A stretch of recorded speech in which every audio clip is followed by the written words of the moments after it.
नमस्कार, सियासी अखाड़ा देख रहे हैं आप। मैं हूं आपके साथ वरुण गोयल। 3 राज्यों के चुनाव के जो नतीजे सामने आए हैं उसकी चर्चा अभी बरकरार है। हरियाणा में भी उसकी चर्चा हो रही है क्योंकि अब सीधा लोकसभा के चुनाव है जहां हरियाणा की 10 लोकसभा सीटों पर मतदान होगा।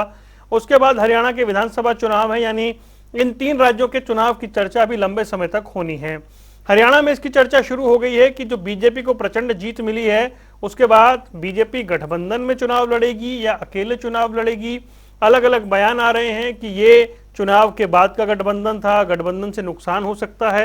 और इन सबके पीछे मूल प्रश्न ये है कि जो बीजेपी ने जीत हासिल की है और जेजेपी ने राजस्थान में जो परफॉर्मेंस दी है उसके बाद क्या गठबंधन में जेजेपी का वजन कुछ कम हुआ है, मायने क्या हैं, कांग्रेस क्या कुछ सोच रही है और अलग अलग पार्टियों की रिएक्शन क्या कुछ है, उन सबको समझेंगे। पहले एक रिपोर्ट देखिए।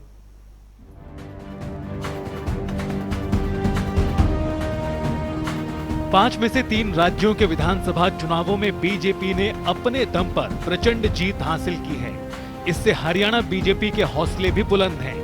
वहीं इस बीच हरियाणा में सत्ताधारी दल बीजेपी और जेजेपी की गठबंधन को लेकर सवाल एक बार फिर खड़े हो चुके हैं। कुछ नेता इसको लेकर बयानबाजी भी करते दिखाई दिए। देखिए, जजपा के साथ हमारा कोई गठबंधन नहीं, पार्टियों को गठबंधन, हमारा गठबंधन सरकार के लिए है।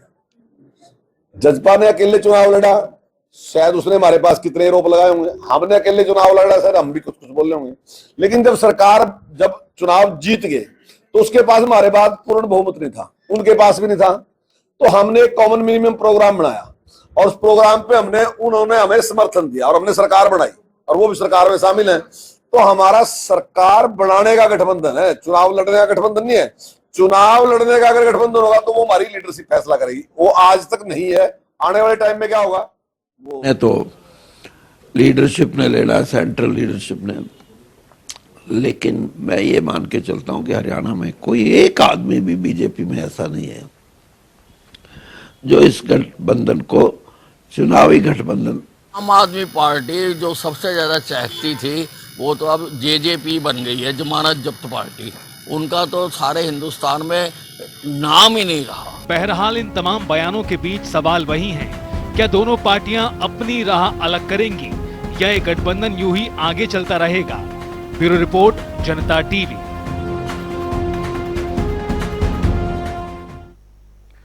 और कई खास मेहमान हमारे साथ जुड़ गए। हमारे साथ वंदना पोपली, प्रवक्ता भारतीय जनता पार्टी, केवल ढींगरा कांग्रेस का पक्ष रखने के लिए जुड़े हैं, विजेंद्र रेड्डी इंडियन नेशनल लोकदल से और दीप कमल सहारण हमारे साथ जल्द ही जुड़ने वाले हैं। आप सभी का स्वागत है। वंदना पोपली, 3 राज्यों में जीत और जीत के बाद ये जो रिएक्शन आने शुरू हुए हैं, हालांकि चौधरी वीरेंद्र सिंह का तो रिएक्शन वैसे ही है जैसा हम पहले सुनते रहे हैं, कुछ और नाम भी अब ऐड हो रहे हैं। क्या गठबंधन का वजन कम हो रहा है? आपको आवाज आ रही है? आवाज मिल रही है जी। देखिए, 3 राज्यों में जो हमारी जीत हुई है उसके लिए जनता जनार्दन का धन्यवाद। लेकिन यहाँ पर जो भी आपने स्टेटमेंट सुनी, मुझे लगता है कि करपाल गुर्जर जी से एक प्रश्न पूछा गया था जिसका उन्होंने जवाब दिया, और ये जवाब हम आज का नहीं कई दिनों का दे रहे हैं। हमसे जब ये बार बार गठबंधन के बारे में पूछा जाता है तो हम हमेशा ये बताते हैं कि हमारा पोस्ट पोल अलायंस था, हमने इलेक्शन साथ नहीं लड़ा था। और ये जो है 2019 से लेकर 2024 तक के चुनावों का है, और 2024 के चुनाव में जो भी फैसला होगा वो हमारा जो हाईकमांड है वो जेजेपी के साथ मिलकर लेगा कि साथ में लड़ना है या नहीं लड़ना। और अगर अकेले जाना है तो अकेले जाएंगे और साथ में जाना है तो साथ में जाएंगे। वो स्थितियां अभी बनी नहीं है, उसमें अभी समय है। और मुझे लगता है कि यही जो बयान है मेरे नेताओं के द्वारा बार बार आते रहे हैं। मुझे ये भी लगता है क्योंकि अभी इलेक्शन होकर हटे हैं तो बहुत सारी चीजें हैं वो सामने आ रही जिनके बारे में सोचने की भी आवश्यकता है। साथ के साथ ये देखने की भी आवश्यकता है कि जिस प्रकार से तीनों राज्यों में हमने जिस जीत हासिल करी है वो कहीं ना कहीं हरियाणा में रास्ता खोल दिया है कि जो ये बार बार कहते थे ना आम आदमी पार्टी वाले कि हम ये अच्छा कर रहे हैं वो अच्छा कर रहे हैं, तो आम आदमी पार्टी के बिल्कुल पिक्चर क्लियर सामने आ गई है कि इनकी स्थिति क्या है। 205 में से 204 सीटों पर जमानत जब्त होना, तो ये आम आदमी पार्टी के जो नेता है, प्रवक्ता है, वो मेरे ख्याल से अब कुछ कहने लायक भी नहीं रहे। उनकी स्थिति जो है वो पता चल चुकी है। और हम तो शुरुआत से ही कहते थे कि हरियाणा में भाजपा राह की तरफ अग्रसर है। जहां तक गठबंधन की बात है, नहीं मानती हूँ, ये तो हाईकमांड पर निर्भर है वो क्या करते हैं। नहीं, मैं तो ये जानना चाह रहा हूँ कि जो हमने तीनों राज्यों में सुना मोदी की गारंटी, तो क्या मोदी की गारंटी के रथ पर ही जेजेपी भी सवार होगी क्या? देखिए, ये तो बीजेपी बेहतर बताएगी, लेकिन मोदी की गारंटी पर पूरा देश चल रहा है और मानता है, और मोदी की गारंटी का मतलब गारंटी के भी पूरे होने की गारंटी। और ये हमने इस प्रकार से देखा है कि चाहे बड़े काम हो या छोटी मुझे महाराष्ट्र का पीछे नहीं हटे। मुझे महाराष्ट्र का प्रकरण याद आता है, जब बीजेपी के नेता हर जगह ये कहते रहे कि नरेंद्र मोदी की फोटो लगाकर शिवसेना वालों ने वोट मांगा और बाद में वो अलग हुए। मतलब मैं तो यही जानना चाह रहा हूं ना, कहीं आपका फायदा तो नहीं उठा लिया जाएगा? क्योंकि देखिए, अब बयानबाजी शुरू हो गई है कि बीजेपी अपने आप में सक्षम है।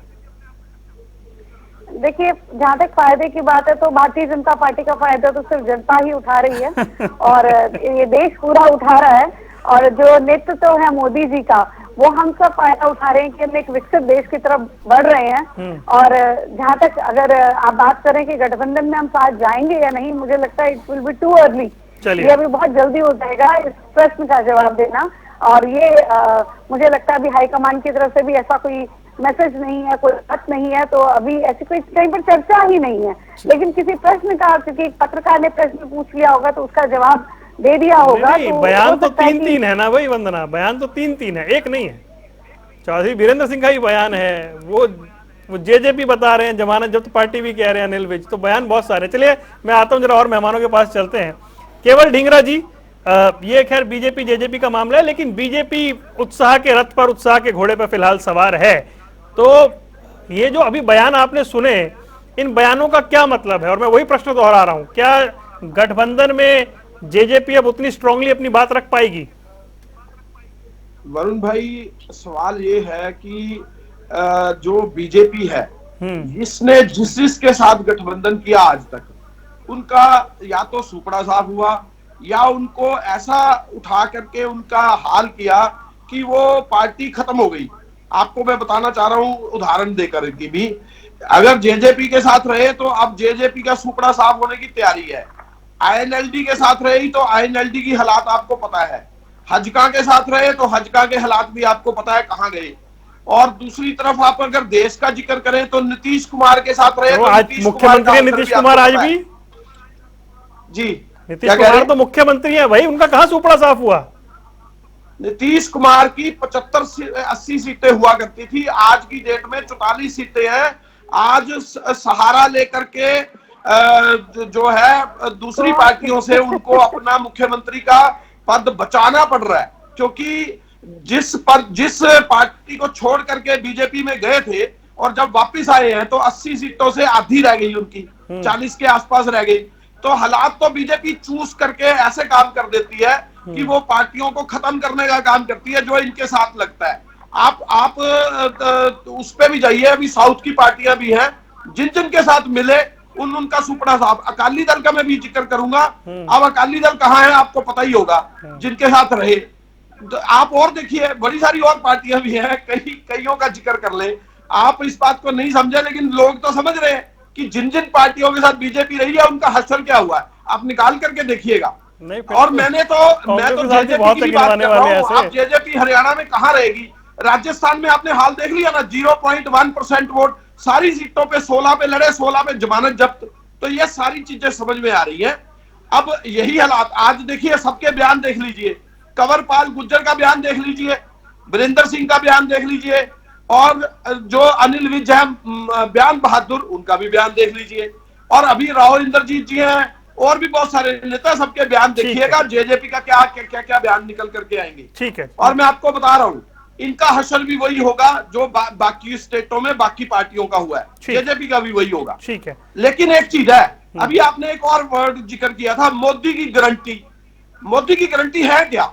2 करोड़ हर साल रोजगार देना, यह मोदी की गारंटी थी। अरे आप पब्लिक तक पहुंचा नहीं पा रहे ना ये बात। नहीं, एक सेकंड, मैं थोड़ा सा मैं अपनी बात बोलना चाह रहा हूं, बाकी तो जनता आकलन कर लेगी। स्वामीनाथन की रिपोर्ट लागू करनी थी, C2 फार्मूला देना था, क्या वो कर दिया? क्या जो किसान और थे वर्ग, उनके साथ जो इन्होंने वायदे किए थे वो पूरे कर दिए? पब्लिक को समझा नहीं पा रहे। कानून लेकर के माफी मांग के वापस लिए।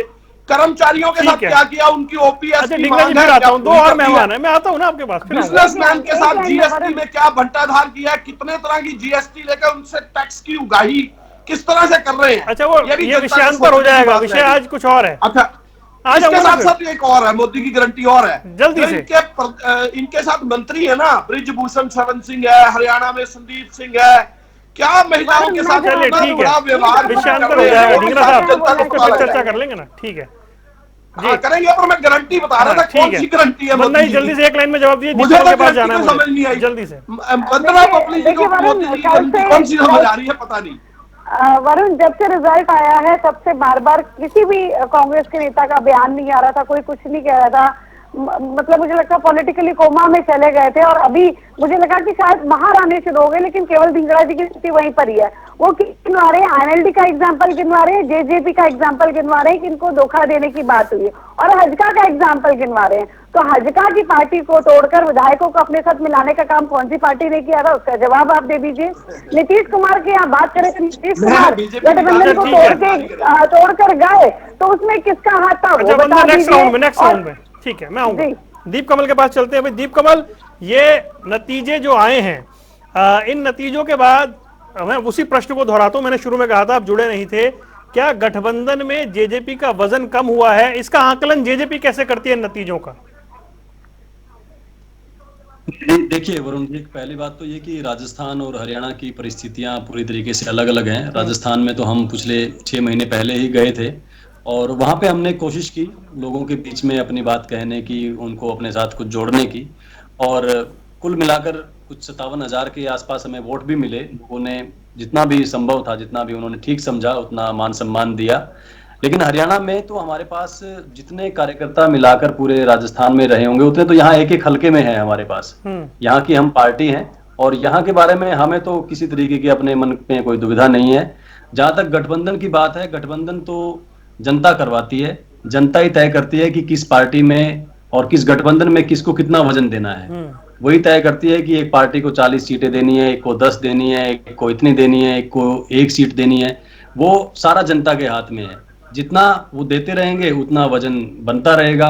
आने वाले समय में क्या चीजें रहेंगी, वो परिस्थितियां भी सारी की सारी मुझे लगता है कि जनता के ही हाथ में रहेंगी।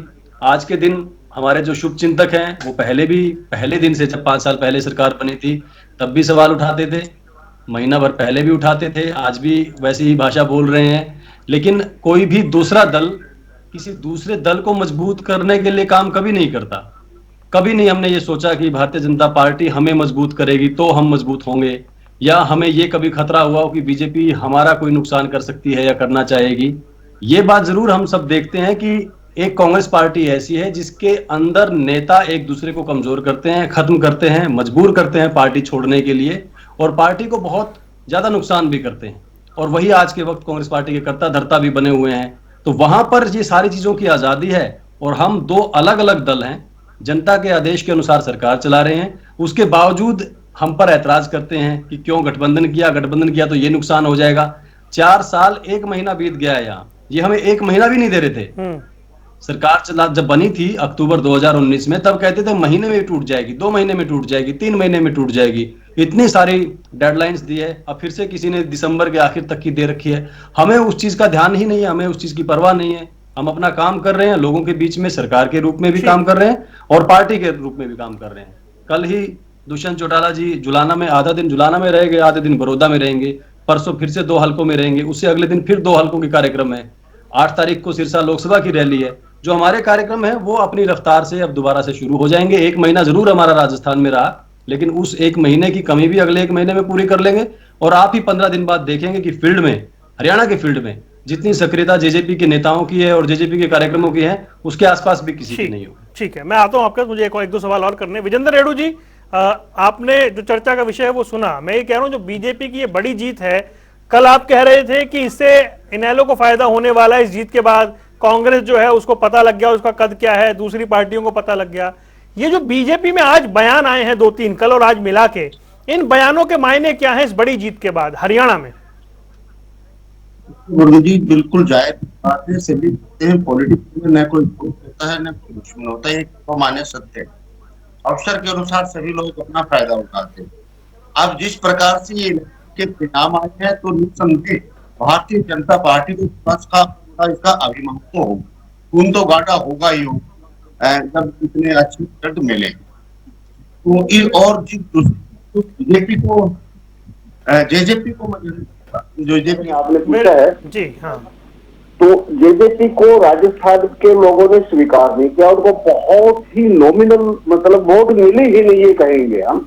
तो अब बीजेपी के माइंड में ये बात तो जरूर जाएगी, जैसा कि सभी नेताओं के बयानों से स्पष्ट भी हो रहा है कि भाई जेजेपी का जनाधार पूर्ण रूप से समाप्त हो चुका है। जिस प्रकार से जेजेपी ने राजस्थान में भी गठबंधन में चुनाव लड़ने का प्रयास किया था, हम सब जानते हैं। जब गठबंधन नहीं हुआ, उनको सीट शेयरिंग नहीं हुई, तो इन्होंने सीकर में रैली करी, रैली भी इनकी सीकर में रैली हुई, और उस रैली का भी एक ही मकसद था, जहां तक लोगों में चर्चा है इस बात की कि रैली अच्छी करके बीजेपी के ऊपर इस बात का दबाव बनाना चाहते हैं कि हमारे साथ सीट शेयरिंग कर लें। लेकिन भाजपा तो भाई इन बातों की परवाह करते नहीं, हम जानते हैं जो इन्होंने करना होता है कर देते हैं। तो इन्होंने इनके दबाव को भी नहीं माना और इन्होंने अलग से इलेक्शन लड़ा और बाहरी बहुमत से विजय भी हासिल की। तो इस बात से मेरा अपना व्यक्तिगत विश्लेषण ये है कि बीजेपी नहीं चाहेगी हरियाणा में गठबंधन में चुनाव लड़े, क्योंकि जेजेपी जब वहां इलेक्शन के लिए गई थी, वहां अजय सिंह चौटाला का आपने एक बयान भी सुना होगा कि हमारा मकसद है कांग्रेस को डिफीट करना, कांग्रेस को हराना। अब दो कारण हो गए। एक तो इनको राजस्थान में वोट परसेंटेज नहीं मिला, इस वजह से इनकी जो साख है वो कमजोर हुई है, और दूसरा क्योंकि यदि ये पार्टी अलग से इलेक्शन लड़ती है तो इनडायरेक्ट नहीं बल्कि मैं तो कहूँगा डायरेक्ट रूप से इसका सीधा सीधा भाजपा को बेनिफिट मिलता है। इस वजह से भी, इसी वजह से सभी नेताओं ने ये बयान देने शुरू कर। आज अभी आपने सुनाया कृषि मंत्री जेपी दलाल जी कितनी तलख भाषा में बोल रहे थे। पहले वो कहा करते थे सेंटर जाने, हाई कमान जाने, और कितनी तलख भाषा में उन्होंने बोला हमारा समझौता ही नहीं था, हमने समझौता किया नहीं, हमारा तो फॉल्स लाइन था। कंवरपाल जी ने कहा, हाँ कंवरपाल जी शिक्षा मंत्री जी ने कहा। और इसी प्रकार अनिल विज ने तो क्या कह दिया, अनिल विज ने अपनी सहयोगी पार्टी के बारे में इतना कटु शब्द का प्रयोग किया, मैं भी नहीं कह सकता। हमारे विरोधी है जेजेपी, हम आपस में सभी राजनीतिक दल विरोधी तो होते ही है, लेकिन सहयोगी दल का एक वरिष्ठ नेता गृह मंत्री इतने बड़े कटु शब्द का प्रयोग करे, जमानत जब्त पार्टी, इस तरह की बातें, तो ये साफ दिखाई दे रहा है कि कहीं ना कहीं बीजेपी ने तो क्लियर इशारा कर दिया कि हम इकट्ठा इलेक्शन नहीं लड़ना चाहते। अब जेजेपी कैसे हाईकमान में इसको बुना पाती है नहीं बुना पाती है, लेकिन मेरा आंकलन यही है कि ये इकट्ठा चुनाव नहीं लड़ेंगे। दूसरी बात आपने पहले क्वेश्चन उठाया, 5 सेकंड और लेता हूं। देखिए जेजेपी की जो असलियत है वो सबके सामने राजस्थान में दिखा दी है, आम आदमी पार्टी की तीनों स्टेट में दिखा दी है। 205 पर लड़े, 205 के 205 पर जमानत जब्त किया, वोट परसेंटेज नोटा से भी कम मिला, तो दोनों पार्टियां तो अपने घर बैठ गई हैं। कांग्रेस का हाल भी सबने देख लिया है, कांग्रेस जिस प्रकार से बुरे तरीके से औंधे मुंह गिरी है, उसमें भी कुछ नहीं बचा है।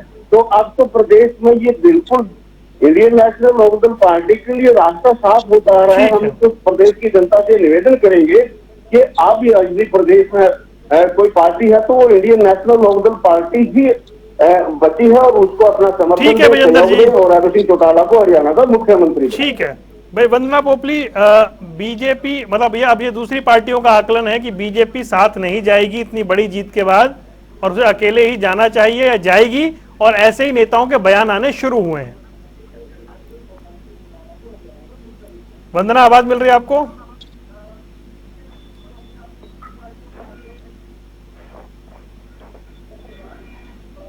जी, वंदना तक आवाज नहीं जा रही है, भाई तुरंत आवाज चेक कराइए जी। तब तक मैं आता हूं। ढींगरा साहब जी भाई, ये विजेंद्र रेणु जी के आकलन से सहमत हैं आप? नहीं, देखिए वीरेंद्र रेणु जी ने अपनी बात ठीक कही है, और मैं आपको एक चीज कहना चाहता हूँ, जो कटाश बीजेपी के नेता कर रहे हैं उसी जेजेपी को तो समर्थन में लेके रखा हुआ था, और उसी के ऊपर ही तो कटाश हो रहे हैं ना। अब जो कटाश हो रहे हैं वो रेणु जी ने तो वही बात कही है ना, लेकिन कटाश कौन करने वाला है उसको कौन पूछ रहा है? वो तो बीजेपी के अंदर मंत्री हैं, उनको कौन पूछ रहा है? वो तो सीधी बात कर रहे हैं कि ये जो पार्टी है जेजेपी, आपको एक और बात बताना चाहता हूँ, जनता ने जेजेपी को जो वोट दी थी ना, वो वोट बीजेपी को यमुना पार पहुंचाने के लिए दी थी, और लोगों तो पुरानी बात हो गई ना अब। और देखिए लोगों के साथ धोखा दिया जेजेपी ने, यही बहुत पुरानी बात हो गई, 4 साल से ऊपर हो गए। क्योंकि आप लोगों के साथ धोखा दोगे, उनकी वोट लेकर के आप बीजेपी के गोदी में बैठोगे, तो आपको भी तो लोग उसी तरह से रिवर्ट करेंगे ना। अब वही मंत्री भी रिवर्ट कर रहे हैं, जो कि अनिल विज ने बड़ा अच्छा कटाक्ष किया। उन्होंने ये कह दिया कि आम आदमी पार्टी जो ज्यादा चहकती थी वो अब जेजेपी बन गई है। तो एक तो आम आदमी पार्टी का सुपड़ा साफ कर दिया उन्होंने, और एक जेजेपी का भी हाल वही कर दिया। तो दोनों तरफ हाल कर दिया। ये जो रेड्डू साहब ने कहा बिल्कुल ठीक कहा, ये भी बहुत चाहते थे जेजेपी वाले, इन्होंने भी बीजेपी के साथ बड़ा जोरदार समर्थन देकर के वोट उल्ट ली थी और लोगों को धोखा देकर के बीजेपी की गोदी में बैठे थे। तो यही तो नुकसान अब झेलना पड़ेगा ना। ठीक है, जनता तो अल्टीमेटली जनता एक मिनट और उन्हीं जनता को आप धोखा देने क्या बात करने जाएंगे कि हमने बीजेपी की गोदी में बैठना है। जल्दी से अब इनको बताना पड़ेगा ना। ठीक है, जल्दी से ऐड करिए दीप कमल, फिर मैं वंदना के पास आ रहा हूँ। जल्दी से। मैं ये कहना चाहता हूँ 2019 में जो इलेक्शन लड़ा गया था उसमें ये बात कहकर के इलेक्शन लड़ा गया था कि हम भारतीय जनता पार्टी को जमुना पार भेज देंगे। इस बार क्या कहकर के इलेक्शन लड़ेंगे, किसको जमुना पार भेजने की बात कहेंगे, ये बात जनता पूछेगी पार्टी। ठीक है दीप कमल, मेरे को तो ये इनके सवाल के अलावा मेरा सवाल ये है कि इस जीत के बाद जो नेताओं के हरियाणा में बयान आने शुरू हुए बीजेपी नेताओं के, उसके मायने क्या है? हाँ देखिए, दोनों बातों पे मैं रख देता हूँ बात। एक तो ये कि चाहे ढींगरा जी हो चाहे रेड्डू जी हो, 4 साल से यही एक कैसेट चल रही है कि 2019 में हमने बीजेपी को जमुना पार भेजने के लिए वोट मांगे और फिर ये हुआ और वो हुआ। 4 साल से इससे आगे नहीं बढ़ रहे हैं ये लोग। 4 साल पहले हमने हमारी सरकार बनाने के लिए लोगों से वोट मांगे थे, और हमारी सरकार तभी बननी थी जो उस वक्त की जो सत्ता की पार्टी थी उसके बारे में और उसकी कमियां बता के हमने लोगों से वोट मांगने थे। लेकिन लोगों ने हमें जितनी सीटें दी और बीजेपी को जितनी सीटें दी, वो लोगों का जनादेश था कि इस रूप में आप सरकार बनाइए। लोगों ने ये मैंडेट दिया, ये आदेश दिया कि इस स्वरूप में अगली गठबंधन की सरकार चलनी चाहिए, और उसी के हिसाब से हमने फैसला लिया। अगर लोगों ने ये गठबंधन नहीं बनवाना होता तो भारतीय जनता पार्टी को 45 सीटें देती, और अगर हमारे सहयोग से सरकार नहीं बननी होती तो हमें 2-4 सीटें ही देती। एक मिनट देखिए, आप दोनों ने बात कह ली। ढींगरा जी एक मिनट, ढींगरा जी मेरी बात पूरी होने दीजिए बस। मैं ये कह रहा हूं, हम तो इसको लोगों का आदेश मानकर सरकार में काम कर रहे हैं और उसी हिसाब से आगे बढ़ रहे हैं, अपनी पार्टी का संगठन भी साथ साथ मजबूत कर रहे हैं। दूसरी बात बीच में जैसे आई कि कुछ भारतीय जनता पार्टी के नेताओं के जो बयानों का जो जिक्र है, मैं ये मानता हूं कि अगर वीरेंद्र सिंह जी हों, उनके बयान पिछले 6-8 महीने से सेम है, यूं के यूं। एक भी दिन उन्होंने कभी नहीं कहा कि जेजेपी के बारे में कोई अच्छी चीज सोची हो या कही हो। जहां तक शिक्षा मंत्री जी का है, उन्होंने भी पहले भी कही थी ये बात कि भारतीय जनता पार्टी सक्षम है। बीजेपी के और नेता भी, पुराने अध्यक्ष भी, आज के अध्यक्ष भी ये कहते हैं कि उनकी पार्टी सक्षम है क्योंकि 10 सीटें वो लोग जीते हुए हैं। जहां तक बात अनिल विज साहब का है, अनिल विज साहब ने जो बात कही है, मैं पर्सनली तो ये मानता हूं विज साहब जब भी हमारे बारे में कोई तीखा बयान देते हैं या उल्टी बात कहते हैं, हमें उसका फायदा होता है।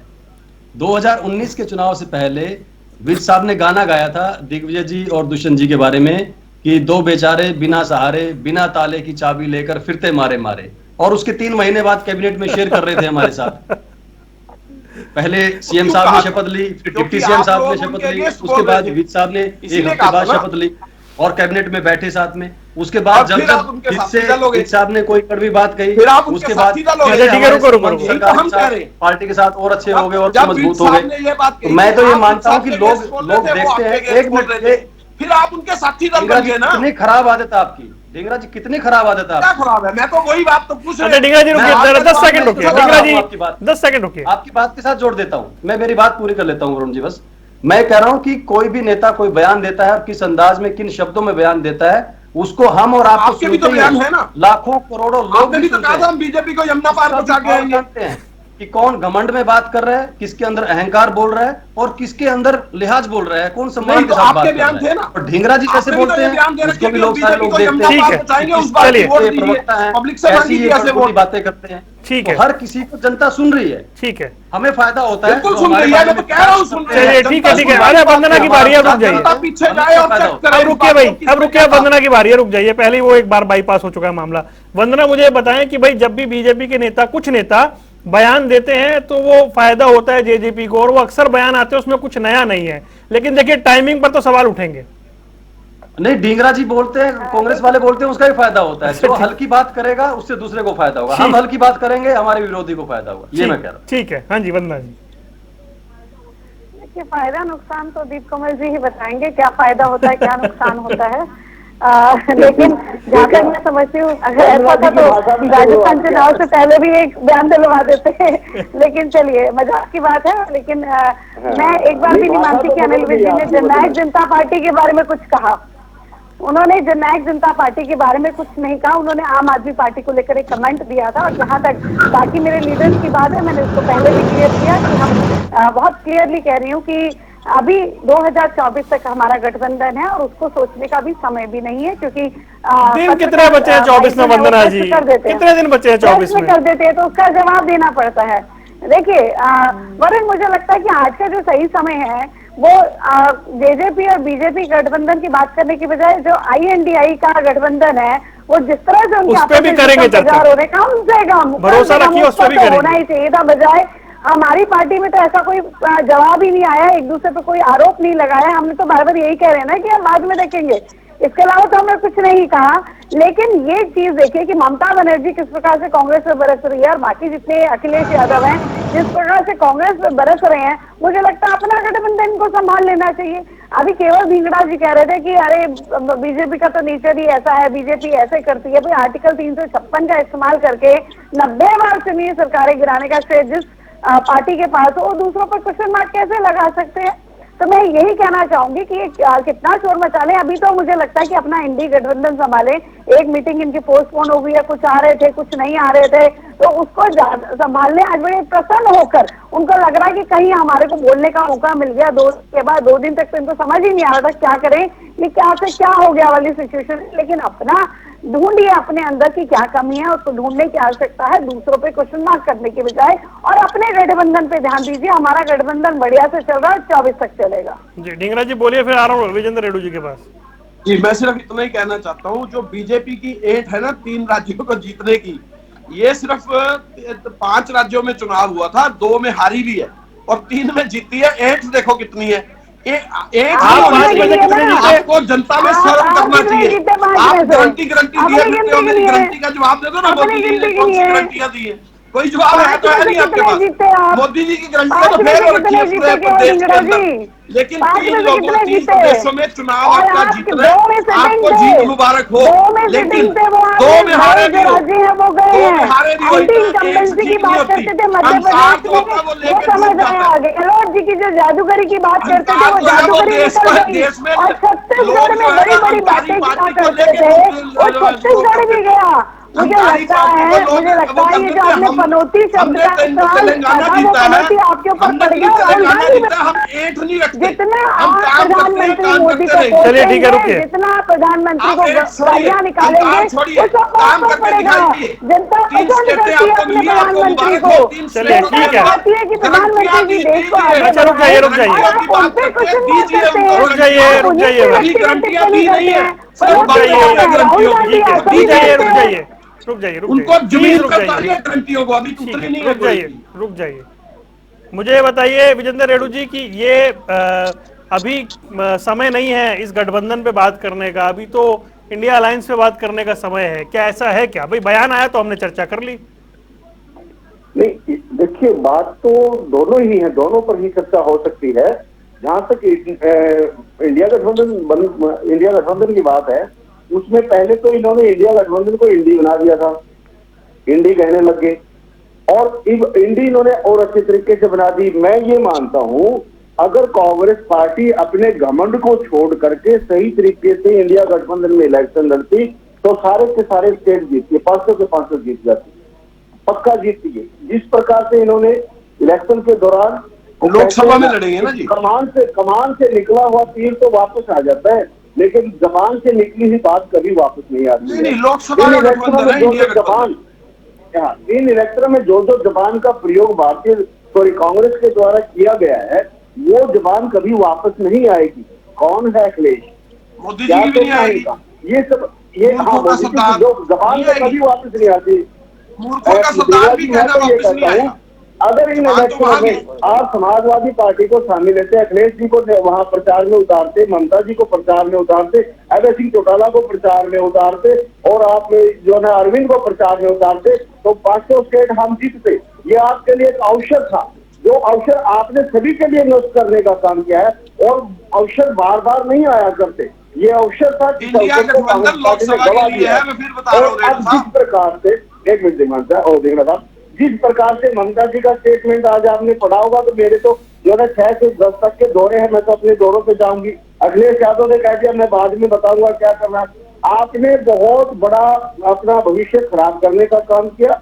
बहुत गोल्डन अपॉर्चुनिटी आपके पास आई थी, जिसका आप फायदा नहीं उठा सके, और फायदा घमंड के कारण नहीं उठा सके। और वही घमंड आपका हरियाणा प्रदेश में, मैं आज इस चैनल के ऊपर कह रहा हूँ, जनता टीवी बहुत पुराना और लोकप्रिय चैनल है, मैं कह रहा हूँ जब तक आप ये घमंड नहीं छोड़ोगे तो आप कहीं आगे नहीं बढ़ सकते। आपका राजस्थान से बुरा हाल हरियाणा में होगा, राजस्थान से बुरा हाल हरियाणा में होगा, ये मैं बता देता हूँ।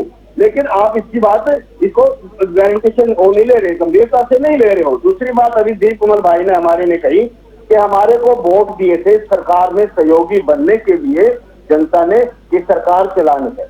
देखो भाई, वो ठीक है, जो अलायंस होता है, पोस्ट अलायंस होते हैं, जो करते हैं लोग, राजनीति में ऐसा कर लेते हैं, ऐसी कोई बात नहीं है, तो किया जाता है।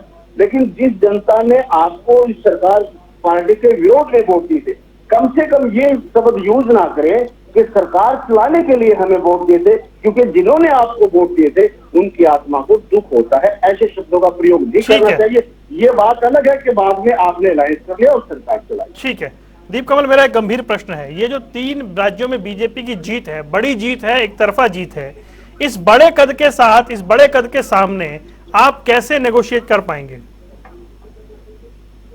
नहीं, देखिए, इसमें कोई दो राय नहीं है कि भारतीय जनता पार्टी ने बहुत ही ज्यादा अच्छे ढंग से चुनाव लड़ा, वहां पर भी जहां उनकी सरकार थी और वहां पर भी जहां पर वो विपक्ष में थे। दोनों जगह पर इतने अच्छे तरीके से चुनाव लड़के, और कोई काम चलाओ नहीं, बहुत अच्छी वाली मेजोरिटी 3 राज्यों में भारतीय जनता पार्टी ने हासिल की है। ये कहीं ना कहीं बाकी सभी दलों के लिए भी एक सीखने वाली बात है कि किस तरीके से गंभीरता से सिर्फ किसी हवा के भरोसे रहकर या सिर्फ एंटी इनकम्बेंसी के भरोसे रहकर कि हाँ हम सत्ता में नहीं है तो जो सत्ता में बैठा है उसके खिलाफ का वोट हमें आराम से मिल जाएगा, या और कोई बातें सोचकर कि एक ही चेहरे पर, एक ही नेता के नाम पर सरकारें बन जाएंगी, वो उस तरीके से राज्यों में लोग अब वोट नहीं देते हैं। अच्छे तरीके से पूरी प्लानिंग के साथ और पूरी मेहनत के साथ, पॉजिटिव अप्रोच के साथ इलेक्शन लड़ना चाहिए। मैं ये मानता हूं कि ये बाकी देश में जो लोकतंत्र है उसको कहीं ना कहीं इससे मजबूती मिलेगी कि लोगों की कद्र करना सीखें, जो राजनीतिक लोग हैं उनके बीच में ज्यादा रहें, उनको अहमियत दें, उनके जो विषय हैं, उनकी जो संख्या है, जिस वर्ग की जितनी संख्या बनती है उसके हिसाब से सारे विषयों को ध्यान में रखकर रहे। ड्राइंग रूम में बैठकर पॉलिटिक्स ना करें, और ये ना सोचें कि विपक्ष में है तो सारा का सारा वोट सरकार से नाराजगी का घर बैठे मिल जाएगा। ग्राउंड पर काम करना चाहिए, सभी को करना चाहिए। और मैं तो ये मानता हूं कि इन सारे पैमानों पर जिस तरीके से लोगों के बीच में रहने वाला जो पैमाना है, उसमें हमारी पार्टी को तो मैं संतोषजनक रूप से देखता हूं कि सबसे ज्यादा सक्रिय हमारे नेता रहते हैं। चुनावी साल अब शुरू हो गया है, पूरे 1 महीने में से 25 दिन हमें आप लोगों के बीच में देखेंगे, और कोई भी किसी ऐसी गलतफहमी में अगर है कि जननायक जनता पार्टी को इससे कोई फर्क पड़ेगा या आने वाले समय में हमें कोई दिक्कत आएगी, वो उस गलतफहमी में रहे। मेरा सवाल का जवाब नहीं मिला, कैसे नेगोशिएट करेंगे इतने बड़े कद के आगे? अब सीट शेयरिंग में नहीं, हम तो लोगों के साथ है ना, मैं ये कर रहा हूँ। लोगों, देखिए, पहले भी तो हमने अकेले चुनाव लड़ा था और उसके लिए हम पहले से तैयार हैं, हमें उसमें कोई दिक्कत नहीं है। अगर वो परिस्थिति आती है अकेले चुनाव लड़ने वाली, तो हमारा काम पहले से उसके लिए चल रहा है, वो उसमें कोई दिक्कत नहीं है। और बाद में किसको कितना वजन देना है ये लोगों के हाथ में, जनता जनार्दन के हाथ में है, हमें उस पर विश्वास है। हम कोई ये नहीं कह रहे कि हम कोई एक दल है तो हमारा अधिकार बन गया सत्ता में आने का। जिसको लोग चाहेंगे उसको देंगे, ठीक है। हमें पसंद करेंगे तो हमें वोट देंगे, पसंद नहीं करेंगे तो नहीं देंगे, उसमें क्या दिक्कत है? ठीक है, जल्दी से 20 सेकंड वंदना, 20 सेकंड ढींगरा जी, जल्दी से वंदना, पहले 20 सेकंड। देखिए, मैं तो फिर से ये कहूंगी कि आज की जो डिबेट है उसका मुख्य विषय कहीं ना कहीं 2 चीजों को लेकर आना चाहिए कि नंबर 1, जिस तरह से इंडिया अलायंस, इंडिगो अलायंस बनता जा रहा है, वो उसके बारे में चर्चा होनी चाहिए थी। खासकर आम आदमी पार्टी के जो वहाँ बयान आएंगे तो उस पर भी करेंगे। नेता है, आज भी उन्होंने यही बोला। इनके अनुराग ठाकुर जी भी बड़ी बड़ी बात कर रहे थे, देखिए जी हम तो कांग्रेस को छोड़कर नंबर 1 हो गए विपक्षी दल। अरे अपनी स्थिति तो देख लीजिए, आपकी स्थिति क्या है। तो मुझे लगता है ये देखना बहुत जरूरी है कि कांग्रेस और आम आदमी पार्टी हरियाणा में कितना दम भरते हैं। एनएलडी का तो नंबर कितना है हमें ऑलरेडी मालूम है, लेकिन वो जो दम भरते हैं वो कहीं ना कहीं सच्चाई सामने आ गई और दोबारा से तीसरी बार हमारी सरकार बनने ठीक है। ढींगरा जी जल्दी से 10 सेकंड। वंदना जी, मैं बता रहा हूँ असल में हालत क्या है। ये लोकसभा का जो चुनाव आएगा उसमें जेजेपी की हालात जेजेपी को दिख जाएगी। अपना शीशा देखने में ढींगरा जी, जेजेपी को हमारी पता लग पार्टी जाएगा सरकार हमारे कि अब किस मुद्दे पे लड़ रहे हैं और कैसे, बनाएंगी, और आप बीजेपी को बनाएंगे, भी दिखेगा। चिंता करते हो। बीजेपी के भी आज लोग आज तय जो करेंगे। 5 चुनाव के पिछली रिजल्ट बार आए हैं भी ना, लोगों ने उसके हमें अंदर सरकार हमारी का रास्ता 9 दिखाया लाख था, हमें वोट जो है सरकार वो ज्यादा है। ने भेजा था, हमें आपको ये लोगों भी पर बता रहा हूँ, भरोसा है। टोटल अगर वोट काउंट कोई करें दूसरी पार्टी तो 5 राज्यों के अंदर हाँ। 9 लाख वोट हमारी ज्यादा है। यार एक तो या तो ये मान लो 9 लाख अगर वोट ज्यादा है, ये बोल दो जानने ईवीएम है क्या, सुनिए, दोनों नहीं चलेंगे। घोड़ा चतुर जनता घोड़ा ने चतुर हमें नहीं, जनता ने हमें या वोट तो दिए। ईवीएम में दिक्कत है या वोट ज्यादा मिले, एक चीज मान लो। ईवीएम का नहीं बोला आपने, ढींगरा जी अब ईवीएम ईवीएम पे भी या जहाँ हार ईवीएम है जाते कि हैं, ये में 10 लाख दिक्कत वोट नजर ज्यादा आती है। मिले, एक चीज मानो। 9 लाख वोट ज्यादा है। ठीक है, चलिए आपको ये ऐलानिया समय करना नहीं है आप मेरे पास, कीजिएगा। फिर चर्चा और मैं करेंगे ये आगे कहना और चाहता हूं, विषयों पे। आप चारों मेहमानों को जुड़ने के लिए बहुत बहुत शुक्रिया। सियासी अखाड़ा देख रहे थे आप, यहाँ रुक रहे हैं कुछ देर के लिए। खबरों का सिलसिला लगातार जारी है।